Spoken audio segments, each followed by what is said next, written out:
Welcome to another Just Informed Talk. I am your host, Craig, and we're going to get into this story that has just broken this morning. The Blaze dropping a massive bombshell story about the January 6th pipe bombing. We're going to get into it real quick, though. I want to thank everybody for showing up here and checking out the channel. Make sure, if you're not, make sure you subscribe and hit all the buttons here, like, share, etc., and get notifications turned on so that you can get these videos as soon as they are available. Now, today's story that we're going to be covering here just came out. Steve Baker and Joseph Hanneman coming out with this massive story. Former Capitol Police officer, a forensic match for January 6th pipe bomber. This is according to the sources and the video analysis. We're going to go through this story real quick and just give you all the highlights, all the major details that you need to hear about as this story is breaking. Now, if you'll recall, we had a big story that came out back on January 6, 2021, right ahead of President Trump's stepping away from office, the certification of the stolen election. You know the story, you know how it goes, but this is a story that gets even crazier because there were pipe bombs that were found that we've never been told who was involved. Now, we all know that the FBI was more than able to go out and find the grandmas who were, walking within 50 feet of the Capitol building and arrest them and bring them to the DC gulag for their punishment and thought crime. But they were never able to actually locate this person who supposedly planted two pipe bombs at the DNC and RNC headquarters there in DC the night before January 6th.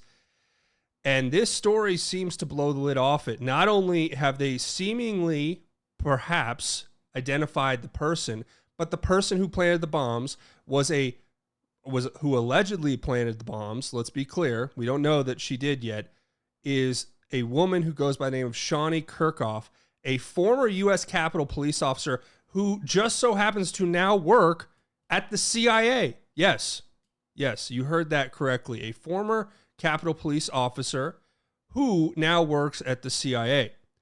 So what they did was, in this story, they used a Gait analysis to figure out a 94 to 98% match on the unique stride of the long sought after January 6th pipe bomber suspect.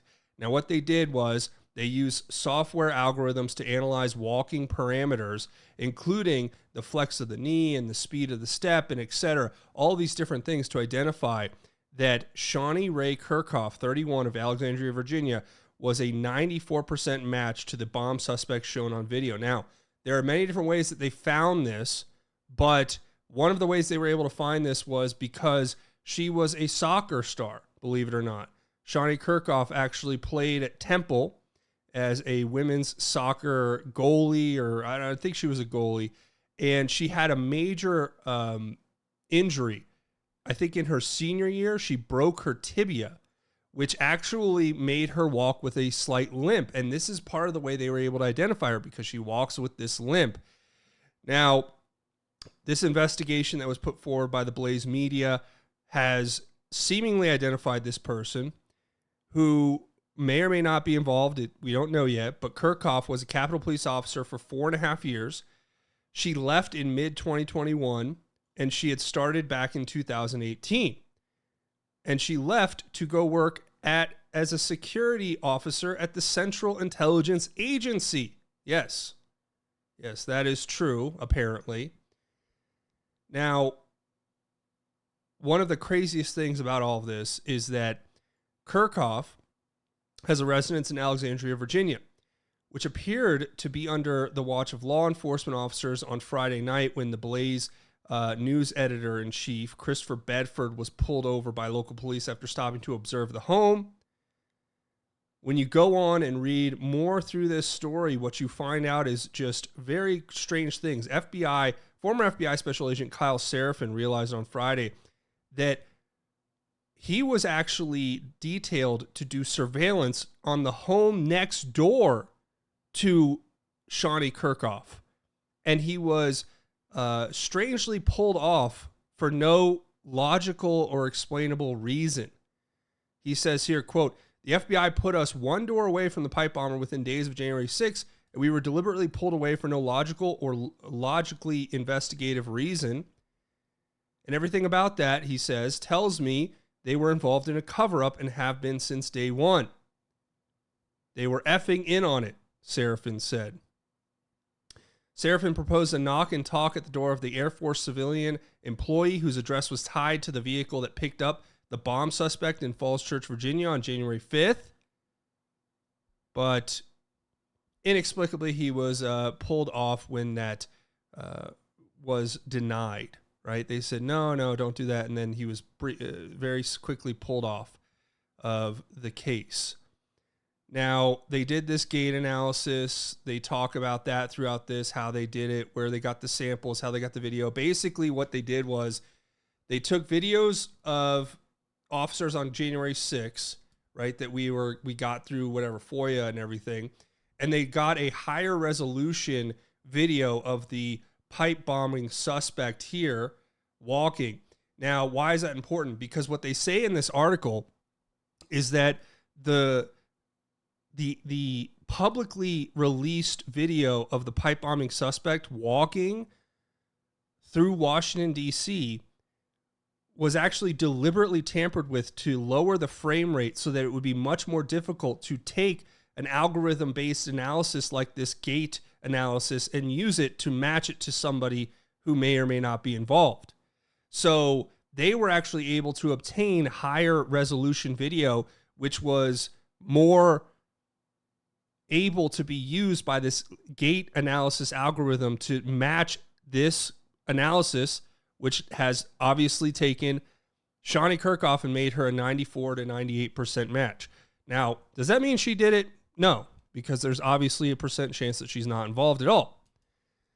But it is strange. It is also strange that the woman who worked for the Capitol Police, who would have known Washington, D.C. like the back of her hand, would have known, as was pointed out in this story, the fact that the person who had the pipe bombs took all these different back alleys and different shortcuts that only the person who was involved with that would have known.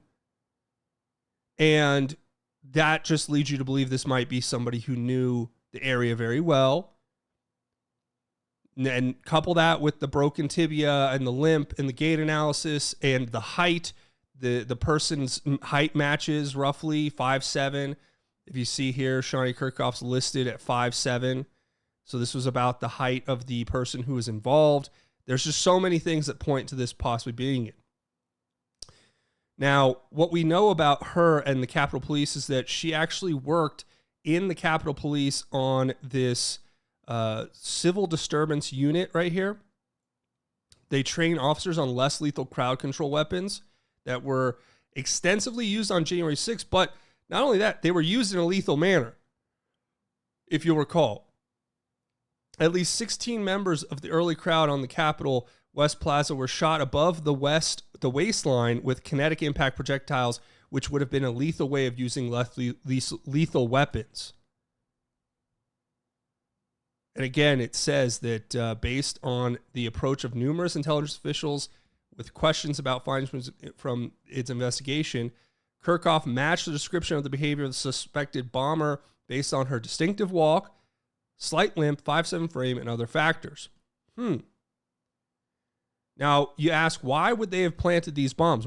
To what end did they do it? Well, it points out in this story that, and this is the obvious answers, well, why would they plant these bombs? Well, the whole idea was you were drawing police away from the Capitol to handle this issue on January 6th, which left the Capitol vulnerable while the vote was being certified, where we had agent provocateurs like Ray Epps and others who were directing the crowd to take down the barricades and enter the building, allegedly.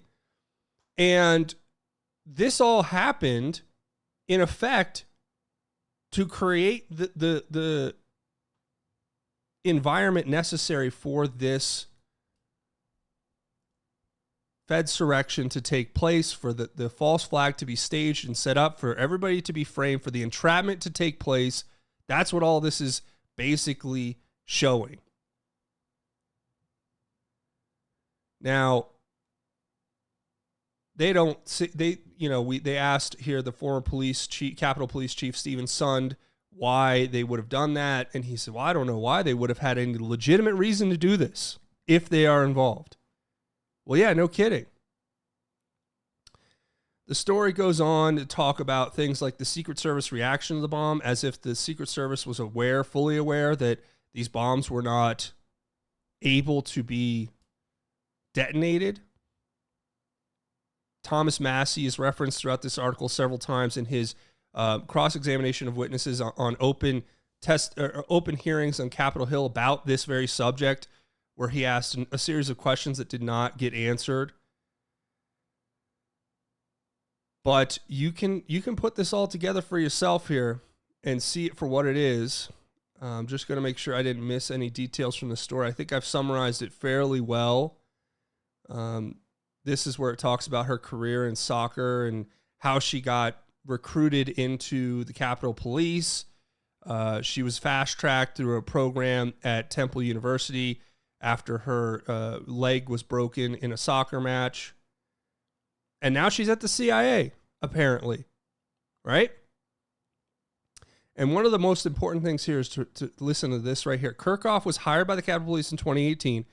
She testified in a January 6th criminal trial that she applied for her current job before January 6th, meaning that she applied for her job at the CIA before January 6th, which means that they were actively recruiting her before January 6th. The CIA was. What does that tell you? I'll leave that to your imagination. So with that being said, that's the video. That's the whole update. I hope that helps. I hope that gives you a good breakdown of it all.